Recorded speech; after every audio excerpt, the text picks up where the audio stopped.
Avis vascular centre మన దేశంలోనే the best varicose vein hospital. కేరళలో ప్రముఖ యూట్యూబర్ అఖిల్ ఎన్టీఆర్ జీవితం ఒక్కసారిగా తిరగబడిపోయింది. ఎంతో ఇష్టంగా ప్రేమించిన అమ్మాయిని పెళ్లి చేసుకున్నాడు అఖిల్. ఆ అమ్మాయి పేరు మేఘ. ఇద్దరు పెళ్ళి అయిన తర్వాత 2 సంవత్సరాల పాటు చాలా అన్యోన్యంగా, చాలా సంతోషంగా, చాలా సాఫీగా సాగిపోతున్నటువంటి వాళ్ళ జీవితంలో ఒక్కసారిగా కుదుపు. భార్య మేఘ అతన్ని వదిలేసి ఒక కండక్టర్తో వెళ్ళిపోయింది. ఆమె ఇంట్లో నుంచి వెళ్ళిపోతున్నటువంటి దృశ్యాలు కూడా సీసీ కెమెరాలో రికార్డ్ అయ్యాయి. అంటే ప్రేమించి పెళ్లి చేసుకున్న అమ్మాయి, ఎంతో నమ్మకంగా ఉన్నటువంటి అమ్మాయి ఒక్కసారిగా ఎందుకు వెళ్ళిపోయిందో అతను కూడా అర్థం కాలేదు. తీవ్ర దుఃఖంలో మునిగిపోయినటువంటి పరిస్థితి ఉంది. ఒక్కసారి ఏం జరిగింది మీకు వివరించే ప్రయత్నం చేస్తాం. అఖిల్ ఎన్టీఆర్ యూట్యూబ్లో వీడియోలు చేస్తూ ఉంటాడు, వ్లాగ్స్ కొన్ని సంవత్సరాలుగా చేస్తూ ఉన్నాడు. చాలా మంచి ఫాలోవర్స్ని సంపాదించుకున్నాడు. ఆయన లక్షల్లో ఫాలోవర్స్ ఉన్నారు. అనేక కంటెంట్స్, కామెడీ వీడియోలు కావచ్చు, లేకపోతే సమాజంలో జరుగుతున్నటువంటి అనేక విషయాల మీద అతను స్పందిస్తూ మాట్లాడుతూ ఉంటాడు. సో అతని వీడియోల్ని బాగా లైక్ చేస్తారు కేరళలో. ఇతనికి 2024లో మేఘ అనే అమ్మాయితో పెళ్ళైంది. ఆ అమ్మాయి కూడా ఎవరంటే అతని ఫ్రెండే. ఎల్ఎల్బి చదివింది. చదువుకున్న రోజుల్లో నుంచే వీళ్ళిద్దరు ఫ్రెండ్స్గా ఉన్నారు. కొన్నాళ్ళ పాటు ఆ స్నేహం ప్రేమగా మారింది. ప్రేమ తర్వాత ఇంట్లో వాళ్ళని ఒప్పించి వీళ్ళు పెళ్లి చేసుకున్నారు. సంప్రదాయబద్ధంగా 2024లో పెళ్లి చేసుకున్నారు.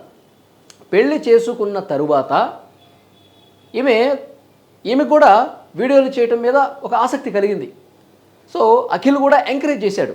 సో నువ్వు కూడా వీడియోస్ నాతో పాటు కలిసి చేస్తే నీకు కూడా కొంచెం అలవాటు అవుతుంది, తర్వాత నువ్వు కూడా ఒక ఛానల్ పెట్టుకోవచ్చు అని ఎంకరేజ్ చేశాడు. ఆమె కూడా వీడియోలు చేయడం స్టార్ట్ చేసింది. ఆమె బ్యూటీకి సంబంధించి కావచ్చు, హెల్త్కి సంబంధించి కావచ్చు, లైఫ్ స్టైల్కి సంబంధించి కావచ్చు, ఆ వీడియోలు అతనితో పాటు కలిసి చేసేది. అతనితో పాటు కొన్ని కామెడీ వీడియోలు, ఇంటిలిబాది మంచిగా చక్కగా చూసుకుని నవ్వుకునేటువంటి అలాంటి కంటెంట్, మంచి వీడియోలు చేసేది. చాలా తక్కువ టైంలోనే వీళ్ళిద్దరు వీడియోలు బాగా పాపులర్ అయిపోయినటువంటి పరిస్థితి. అయితే ఈమెకి చదువు మీద ఇంట్రెస్ట్ ఉందంట. ఇంకా నా చదువు నేను కొనసాగిస్తాను, ఎల్ఎల్బి చేశాను కదా, ఇంకా అదర్ కోర్సెస్ కూడా నాకు నేర్చుకోవాలన్న ఇంట్రెస్ట్ ఉంది అని చెప్తా ఉండేది. సరే, నీ కోరికని నేను ఎందుకు కాదనాలి, ఒకవైపు వీడియోలు చేస్తానో బాగుంది, నువ్వు ఇంకా చదువుకోవాలంటే కూడా చదువుకో అని చెప్పి ఆమె ఒక 10 కిలోమీటర్ల దూరం ఉంటుందండి. తను కోర్సు ఎక్కడైతే చదవాలనుకుంటుందో అక్కడికి వెళ్ళటానికి దాదాపు ఒక 10 కిలోమీటర్ల దూరం ఉంటుంది. సో తమ ఊరు నుంచి, తమ ప్లేస్ నుంచి అక్కడికి బస్సులో వెళ్ళాలన్నమాట. సో రోజు బస్సులోనే వెళ్తూ ఉంటుంది. సో ఒకవైపు ఇంట్లో ఉన్నప్పుడు సరదాగా వీడియోలు చేస్తూ ఉంటారు, ఇంకోవైపు తను నేర్చుకోవటానికి బస్సులో వెళ్తారు. బస్సులో ఉన్నటువంటి కండక్టర్తో ఆమెకి పరిచయం ఏర్పడింది. ఆ కండక్టర్తో మాటలు కలిసి అది ఫ్రెండ్షిప్గా మారి రెగ్యులర్గా మెసేజ్లు చేసుకోవటం, చాట్ చేసుకోవటం, ఫోన్లు చేసుకోవటం, ఈ విధంగా అది ప్రేమకు దారి తీసింది. ఆల్రెడీ పెళ్ళి అయిపోయింది, అఖిల్తో ఉన్నది. వీళ్ళకి పిల్లలు లేరు. అయితే ఒకవైపు భర్త అఖిల్ ఉండగా బస్సులో ప్రయాణం చేస్తున్నటువంటి క్రమంలో బస్సు కండక్టర్తో పరిచయం ప్రేమగా మారిపోయి ఇద్దరూ సన్నిహితంగా మెలగటం మొదలుపెట్టి ఇక ఆ కండక్టర్తోనే ఆమె జీవితం కొనసాగించాలని చెప్పి నిర్ణయం తీసుకుని అతనితో ఒక అర్ధరాత్రి వెళ్ళిపోయింది. పోలీసులు ఫస్ట్ ఇతను కంప్లైంట్ చేశాడు పోలీసులకి, నా భార్య కనపట్లేదు అని. ఏమైపోయిందో, ఎక్కడ ఏం జరిగిందో, ఎవరేం చేశారో అని చెప్పి చాలా బాధపడుతూ పోలీస్ స్టేషన్కి వెళ్ళి పోలీసులు కంప్లైంట్ చేస్తే ఆ పోలీసులు ఎంక్వైరీ చేస్తూ అక్కడ ఉన్నటువంటి సీసీ కెమెరాలు రికార్డ్స్ అన్నీ కూడా బయటకు తీస్తే అర్ధరాత్రి టైంలో నైటీతోనే ఉంది ఆ అమ్మాయి. ఒక సూట్ కేసు పట్టుకొని ఇంటి నుంచి పరిగెడుతున్నటువంటి దృశ్యాలు ఉన్నాయి. అక్కడ కండక్టర్ ఆగి ఉన్నాడు. ఆ కండక్టర్తో పాటు కలిసి వెళ్ళిపోతున్నటువంటి దృశ్యాలు ఇంటి దగ్గర సీసీ కెమెరాలో రికార్డ్ అయ్యాయి. అవి చూసి ఒక్కసారిగా అఖిల్ కూలబడిపోయాడు. ఇంత నమ్మకంగా, ఇంత ప్రేమగా, ఇంత విశ్వాసంగా ఉన్నటువంటి మేఘ ఇంత పని చేసిందా అని చెప్పి ఏడవటం అతని వంతైనటువంటి పరిస్థితి. అయితే ఇది జరిగిన తర్వాత మేఘ ఒకసారి ఒక వీడియో కూడా తన ఇన్స్టాలో పెట్టింది. ఆ ఇన్స్టాలో పెట్టి కొద్దిసేపటికే డిలీట్ చేసింది. ఆ వీడియోలో ఏమున్నది అంటే, అఖిల్ మా మధ్య వివాహ బంధం అంత బలంగా ఏం లేదు, అతనికి వేరే యువతలతో సంబంధాలు ఉన్నాయి, మా మధ్య కొన్ని గొడవలు జరుగుతున్నాయి, అందుకే ఇక నాకు ఇతనితో ఉండటం ఇష్టం లేదు, నేను నా జీవితాన్ని నేను చూసుకుంటున్నాను అని చెప్పి పోస్ట్ చేసి తర్వాత కాసేపటికే దాన్ని డిలీట్ చేసినట్టుగా తెలుస్తోంది.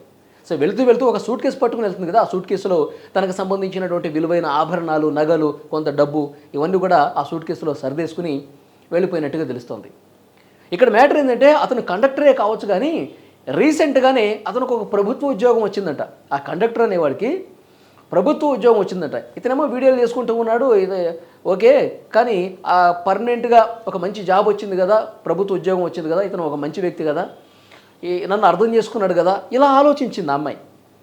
ఈ విధంగా ఆలోచించి ఆ కండక్టర్తోనే ఒక అర్ధరాత్రి వెళ్ళిపోతున్నటువంటి దృశ్యాలు పోలీసులు కూడా సేకరించినటువంటి పరిస్థితి. ఇప్పుడు అఖిల్కి సంబంధించిన ఫ్రెండ్స్ కావచ్చు, ఆ బంధువులు వీళ్ళందరూ కూడా అతన్ని ఓదారుస్తూ ఉన్నారు. సరే జరిగింది ఏదో జరిగిపోయింది, ఇంకా దాన్నే మనసులో పెట్టుకుని ఆలోచించుకో అని చెప్పి అతనికి సపోర్ట్ చేస్తూ మాట్లాడుతున్నటువంటి పరిస్థితి. ఈ అమ్మాయిని చాలామంది ఈ వీడియో బయటకు వచ్చిన తర్వాత నెగిటివ్గా కామెంట్ చేసేవాళ్ళు ఉన్నారు, పాజిటివ్గా కామెంట్స్ చేసేవాళ్ళు కూడా ఉన్నారు. పాజిటివ్గా ఇక్కడే గమనించాల్సినటువంటి విషయం, పాజిటివ్గా కామెంట్ చేసేవాళ్ళు ఏం చెప్తున్నారంటే, ఈ మధ్యకాలంలో భర్తల్ని చంపుతున్నటువంటి అమ్మాయిలు ఉన్నారు కదా, భర్తల్ని చాలా దారుణంగా నమ్మించి నట్టేట ముంచేస్తున్నారు, భర్తల్ని చంపేస్తూ ఉన్నారు.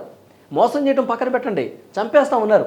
ఉదాహరణకి పూణేలో పూణేలో ఒక బిజినెస్ మ్యాన్ని లోహగఢ్ పూణే దగ్గర ఆ కోట దగ్గరికి తీసుకెళ్ళిపోయి ఒక ఎత్తైనటువంటి లోయలో పడేసి చంపేసింది. మీ అందరికీ తెలిసే ఉంటుంది, చూసే ఉంటారు.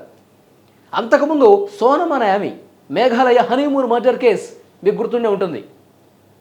కొంతమందికి డబ్బులు ఇచ్చి మరీ ఆ కొండ దగ్గరికి తీసుకెళ్ళి కత్తులతో పొడిచి చంపేసి ఆ లోలో పడేసింది రాజా రఘువంశీ, మీకు గుర్తుండే ఉంటుంది.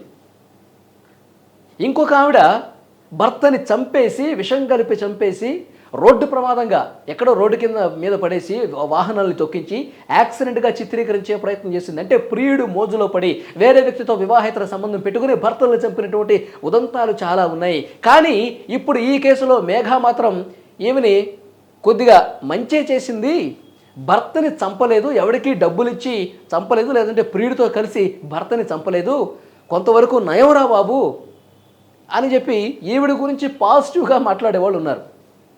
సో డెఫినెట్గా ఏది ఏమైనప్పటికీ కూడా ఈ కేసులో సరే ఏదైనా ఇప్పుడు భర్తను చంపిందా చంపకుండా వెళ్ళిపోయిందా దీని గురించి డిస్కషన్ అనవసరం. కానీ కొంతమంది ఈ విధంగా కామెంట్లు కూడా పెడతా ఉన్నారు. ఈ మధ్యకాలంలో భర్తలను చంపేస్తూ ఉన్నారు కదా, ఆ పని చేయకుండా ఆమె జీవితం ఏదో ఆమె చూసుకుంది, భర్తను వదిలేసింది, దానికైనా కొద్దిగా మెచ్చుకోవాలని చెప్పి కొంత పాజిటివ్గా ఆమె వైపు నుంచి తీసుకొని మాట్లాడే వాళ్ళు ఉన్నారు. సో ఏదేమైనప్పటికీ ఈ విధంగా చేయటం అనేది కొంత బాధాకరమైన విషయమే. ఎందుకంటే ప్రేమించి పెళ్లి చేసుకున్నాడు పాపం ఆ యూట్యూబర్, తనే జీవితం అనుకున్నాడు, ప్రేమించిన అమ్మాయినే పెళ్లి చేసుకున్నాడు, జీవితం సాఫీగా ఉంటుంది అనుకున్న క్రమంలో ఈ విధంగా అవటం అనేది అతను కూడా జీర్ణించుకోలేనటువంటి పరిస్థితి ఉంది. సో ప్రస్తుతం ఆమె వెళ్ళిపోతున్నటువంటి సీసీ కెమెరాలో రికార్డ్ అయినటువంటి ఆ దృశ్యాలు ఏవైతే ఉన్నాయో సోషల్ మీడియాలో తెగ వైరల్ అవుతూ ఉన్నాయి. ఈ యూట్యూబర్ అఖిల్ గురించే మాట్లాడుకుంటూ ఉన్నారు. కేరళ వ్యాప్తంగా ఇదొక సెన్సేషన్ వార్తగా నిలిచినటువంటి పరిస్థితి ఉంది. ఈ వీడియో మీద తప్పకుండా మీ అభిప్రాయాన్ని కామెంట్ చేయండి. అంటే భార్య మనసును అర్థం చేసుకోకపోవటం అనేది అఖిల్ తప్ప, లేకపోతే తన ఇష్టాలని భర్తతో షేర్ చేసుకోకపోవటం, తనకి ఏది కావాలో అది భర్తకు చెప్పకపోవటం అనేది ఈమె తప్ప, పెళ్ళైన తర్వాత కూడా అక్కడ కండక్టర్తో ఆ బంధాన్ని కొనసాగించడం, అనైతిక బంధాన్ని కొనసాగించడం అనేది ఆమె చేసిన తప్ప, భర్తని చంపకుండా వెళ్ళిపోయింది కదా, సో చాలామంది చంపేస్తున్నారు కదా అన్న వాళ్ళకి మీరేమంటారు? తప్పకుండా కామెంట్ బాక్స్లో తెలియజేయండి.